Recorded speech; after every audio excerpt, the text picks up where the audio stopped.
Mark Rogers TV's college football predictions week 9. Let's get a few things straight here. I am not a professional. I spend basically no time picking games. So there are guys out there that grind these numbers and look at the trends and the angles for 50, 60, 70, 80 hours a week. They really dive into this stuff. Okay, that said, going back to 1982, yeah, I'm old. Going back to 1982, my predictions have been pretty good in college football and the NFL, meaning that I select all the top 25 games. I'm well over 80% straight up in the college football games, which become, as we get into conference play, more difficult to select because better teams are playing better teams, as opposed to the early season games in which there are a lot of blowouts. Against the spread, I have traditionally been just around 60%. 60% against the spread. I have put more time into it in the past, 10 to 15 minutes of really up to a half hour of really looking at the numbers and trying to make the best selections. And in the past 4 years, I've had confidence picks that have placed about 65% against the spread. That said, over the last couple seasons, I think you know if you watch me here on Mark Rogers TV that I'm following college football about as closely as anybody out there. But in terms of picking the games, that's another matter. I basically write them down and I pick them as I go. And that's what I've done the last couple of years. And my record has reflected that. I just have not put the time into selecting the game. So this is for a lot of fun. Please don't put your bank accounts in jeopardy on account of me. I'm 67 and 76. I'm 9 games under against the spread. Now, let that sink in. I'm 60% for my career picking games against the spread. But this season, college football, NFL, another matter, having a great year picking the NFL games. But against the spread in college, at 9 games under 500. Coming off a good week, though. And straight up 124 and 24. And I'll make this disclaimer against the spread. If I'd go back and throw out all the games plus 21 points, my record gets much better. I hate selecting the huge blowout point spreads. And we only have really one enormous one this week and 2 over 3 touchdowns. So I feel comfortable about selecting these games.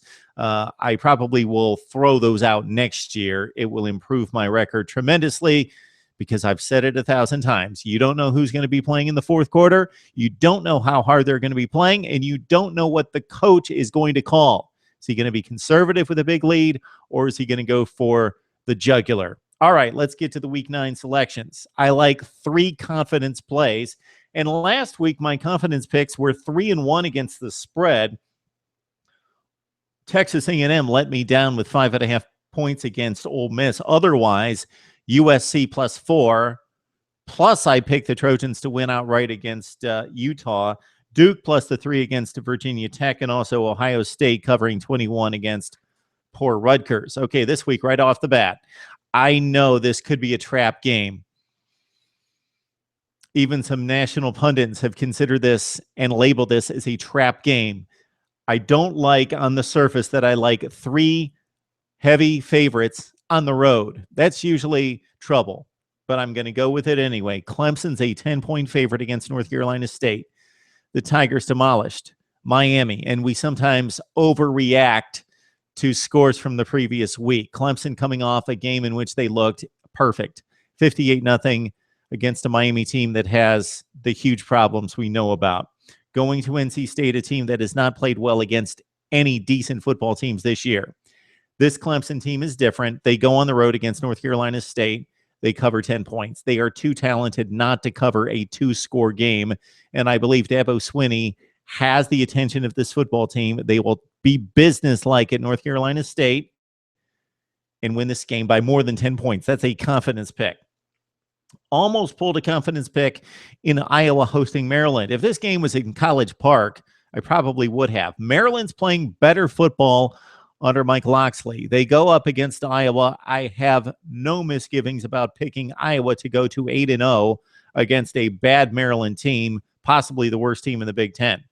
But 18 points, that's not Iowa football. Aside from one of the MAC games and an FCS squad, Iowa does not blow out anybody else on the schedule. I know there was an aberration against Northwestern, 40-10.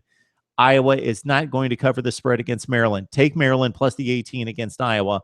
Hawkeyes win to go to 8-0. Ole Miss and Auburn, it's down in the plains. I know Auburn has some pride. They went to Arkansas, took the Hogs to overtime last week, but I like Ole Miss to cover a touchdown against Auburn. Take the Rebs -7. Florida, Georgia, in the world's largest cocktail party. We're not allowed to say that anymore, but Gators win and cover the 1.5 against Georgia. Who would have thought at the beginning of the season that the Gators would have been a 1.5 point, as I almost lose my voice, that the Gators would have been a 1.5 point favorite against Georgia. And I'm taking the Gators, neutral site, of course, to cover. All right, confidence play right here. I know Washington State has exceeded expectations. They went to Arizona last week, won 45-42, but this is a completely different deal in taking on the Stanford Cardinal. Not only will the Cardinal maul the Cougars physically, they have the athletes to keep up in the passing game, and they will win this game. Yes, Washington State will make plays on offense. They will stay relatively close, but it's only 10.5. Stanford will win it in the fourth quarter and break free, much like they did against Washington last week in winning by 17 points. Stanford in a confidence play, -10.5 against Washington State. USC-Cal could be a trap. We know what the Trojans have given us in recent years, especially this year in defeating a number 3 ranked team in the Utah Utes last week and laying down against the likes of Washington the previous week. Schizophrenic, Jekyll and Hyde, USC going on the road. I still like the Trojans. I think Cal's coming apart just a bit. We saw them against a good UCLA team last week, and they could not match up physically. So if they can't do that against UCLA, and the Bruins really lack elite speed and athleticism on the perimeter, USC does not. Trojans win going away against Cal, -4.5. Notre Dame-Temple, I wrestle with this one. Would love to see the Temple Owls step up and play in prime time. I think it's going to be a decent football game. Notre Dame will win, and they will break free in the fourth quarter and cover 10.5 points. Oklahoma State and Texas Tech. Difficult one in Lubbock here for the Cowboys. I think they're a more complete football team. Oklahoma State is a much better defensive unit than Texas Tech. So even though in Lubbock, Red Raiders an underdog that has spelled trouble in the past, Oklahoma State goes down to Texas Tech at a 3:30 game, 2:30 locally. So that helps not going to the nighttime kickoff in Lubbock. So Oklahoma State remains undefeated. They cover 2.5 against the Red Raiders. Oklahoma, Kansas, throwaway game. Kansas gets 40. I'll take the 40 points. Yeah, Oklahoma could win this game 55-3. But like I stated off the top, stay away from these games.